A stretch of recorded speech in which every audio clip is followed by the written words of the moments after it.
ಬೆಳಗಾವಿ ಪಾಲಿಕೆಯಲ್ಲಿ ಭೂ ಬಾಡಿಗೆ ವಸೂಲಿ ಹಗರಣದ ಆರೋಪ ಕೇಳಿ ಬಂದಿದೆ.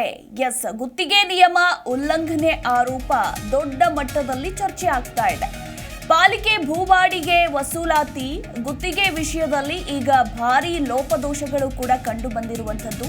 ಮೇಯರ್ನಿಂದ ಇಂಥವರಿಗೆ ಗುತ್ತಿಗೆ ಕೊಡಿ ಅಂತ ಆಯುಕ್ತರಿಗೆ ಪತ್ರ ಕೂಡ ಬರೆಯಲಾಗಿದೆ. ಯಾವ ಟೆಂಡರ್ ಕೂಡ ಇಲ್ಲದೆ ಮೂರನೇ ವ್ಯಕ್ತಿಗೆ ಭೂ ಬಾಡಿಗೆಯ ವಸೂಲಿಗೆ ಆದೇಶವನ್ನ ಹೊರಡಿಸಲಾಗಿದೆ. ಮೇಯರ್ ಸವಿತಾ ಕಾಂಬಳೆ ಪತ್ರವನ್ನ ಉಲ್ಲೇಖಿಸಿ ಆಯುಕ್ತರಿಂದ ಆದೇಶ ಹೊರಬಿದ್ದಿರುವಂಥದ್ದು.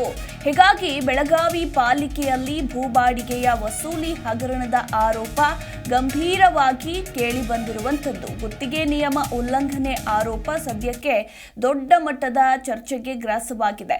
ಬೆಳಗಾವಿ ಮಹಾನಗರ ಪಾಲಿಕೆಯಲ್ಲಿ ಭೂ ಬಾಡಿಗೆ ವಸೂಲಾತಿ ಗುತ್ತಿಗೆ ವಿಷಯದಲ್ಲಿ ಸದ್ಯಕ್ಕೀಗ ಭಾರಿ ಲೋಪ ನಡೆದಿದೆ.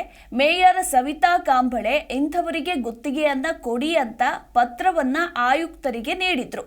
ಇನ್ನು ಯಾವುದೇ ಟೆಂಡರ್ ಇಲ್ಲದೆ ಪ್ರತಿಕ್ರಿಯೆಯನ್ನ ಮೂರನೇ ವ್ಯಕ್ತಿಗೆ ಭೂ ಬಾಡಿಗೆ ವಸೂಲಾತಿ ಮಾಡೋದಕ್ಕೆ ಇತ್ತ ಆಯುಕ್ತರು ಕೂಡ ಆದೇಶವನ್ನ ಹೊರಡಿಸಿದ್ದಾರೆ. ಇಲ್ಲಿ ಸರ್ಕಾರದ ನಿಯಮಗಳನ್ನ ಗಾಳಿಗೆ ತೂರಿ ಇಂತಹ ಆದೇಶಗಳು ಹೊರಡಿಸಿದ್ದಾರೆ.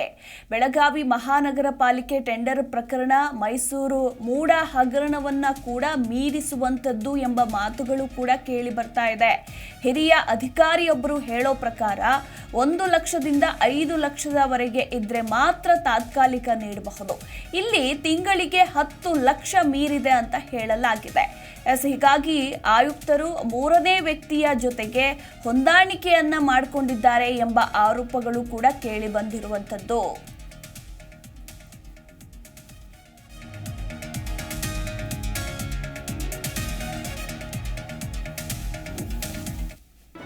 ಜಿ ಕನ್ನಡ ನ್ಯೂಸ್ ಈಗ ನಿಮ್ಮ ಮನೆಯಲ್ಲೇ ನೋಡಿ. ಎಲ್ಲ ಕೇಬಲ್ಗಳಲ್ಲಿ ಈಗ ಲಭ್ಯ.